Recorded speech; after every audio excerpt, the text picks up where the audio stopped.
Apcas, que no te lo cuenten. Escúchalo. En mito, en presidente. Esta no es una historia sobre política. Es una historia sobre lo que pasa cuando un país confunde gloria con salvación. ¡Santiago Galán! ¡Eres eterno! ¡Gol para la historia! Dicen que el poder revela quién eres, pero hay hombres a los que el poder no revela nada, solo los desata. Nací en el campo de batalla y aquí estoy. Por fin vamos a cambiar las cosas.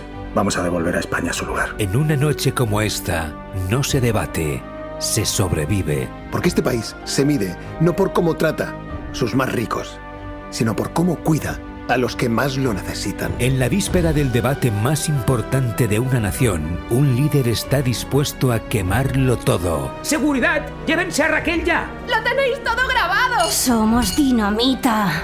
Somos inevitables. Una ficción sonora de Joan Prats protagonizada por Hugo Silva. El Partido del Poder, de Apcast.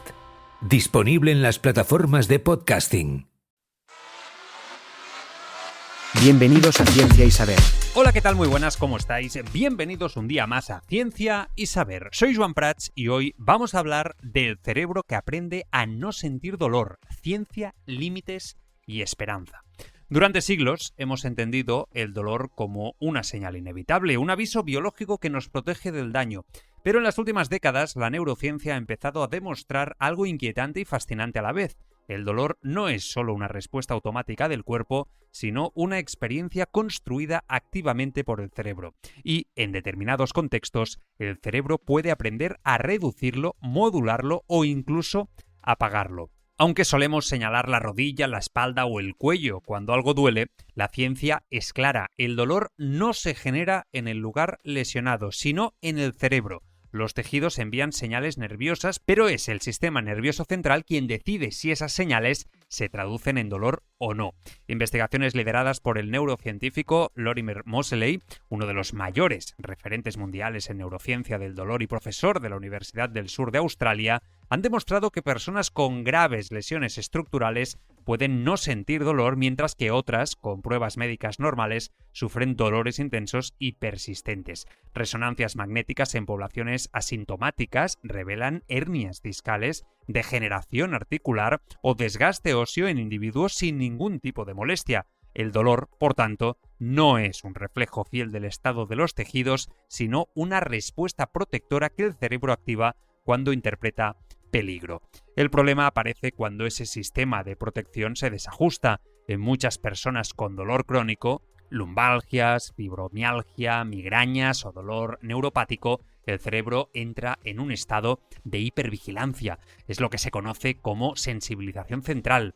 En este estado, el sistema nervioso aprende que ciertas posturas, movimientos o incluso emociones son peligrosas, aunque ya no exista una lesión activa. El dolor deja de ser una alarma útil y se convierte en una señal constante y exagerada y seguramente también muy desproporcionada. Estudios publicados en Pain o en The Journal of Neuroscience muestran que en estos pacientes áreas cerebrales relacionadas con la emoción, la memoria y la anticipación, como la amígdala o la corteza prefrontal, tienen un papel tan relevante como las áreas sensoriales. El dolor se vuelve una experiencia aprendida. La buena noticia es que si el cerebro puede aprender a doler, también puede aprender a no doler. Aquí entra en juego la neuroplasticidad, la capacidad del sistema nervioso para reorganizarse a partir de la experiencia. Programas basados en educación en neurociencia del dolor, exposición gradual al movimiento y reducción del miedo han demostrado mejoras muy significativas en pacientes con dolor persistente. No se trata de imaginar que no duele, sino de cambiar la interpretación de amenaza que hace el cerebro. Ensayos clínicos liderados por investigadores como Moseley o también David Butler han mostrado que explicar al paciente cómo funciona el dolor puede reducir la intensidad del mismo, mejorar la movilidad y disminuir la discapacidad, incluso sin cambios físicos aparentes. Uno de los fenómenos más malinterpretados en medicina es el efecto placebo. Lejos de ser una ilusión, el placebo demuestra el enorme poder del cerebro para modular el dolor. Estudios de neuroimagen han confirmado que el placebo activa los mismos circuitos cerebrales que los analgésicos farmacológicos liberando endorfinas y modulando la transmisión del dolor en la médula espinal. En algunos casos, su efecto puede ser bloqueado con naloxona, el mismo antagonista que se usa contra los opioides, lo que demuestra que es un fenómeno biológico real.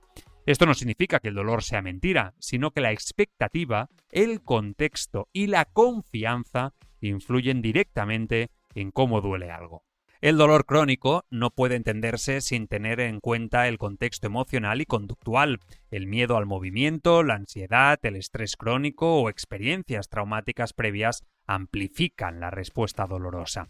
Por eso, los enfoques modernos no se basan únicamente en reposo o medicación, sino en reintroducir el movimiento de forma segura, trabajar la percepción corporal y abordar el componente emocional. La evidencia muestra que el ejercicio graduado, lejos de dañar, reentrena al cerebro para dejar de interpretar movimiento como amenaza.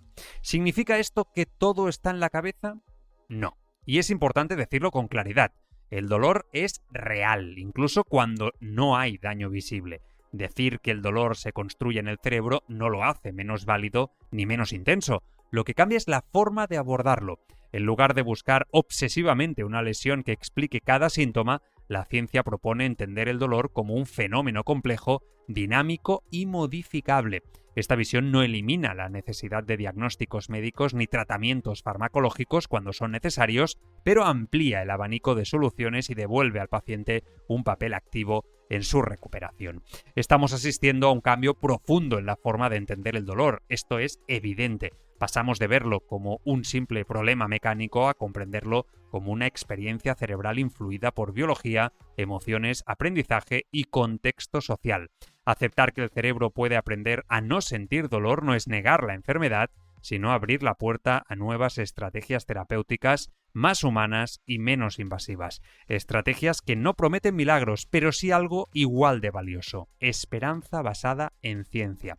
Porque, a veces, el primer paso para que el dolor empiece a disminuir es entender que no siempre significa daño, sino protección mal calibrada. Mañana más, Ciencia y Saber. Ciencia y Saber, una producción de Apcast. Apcast, que no te lo cuenten. Escúchalo.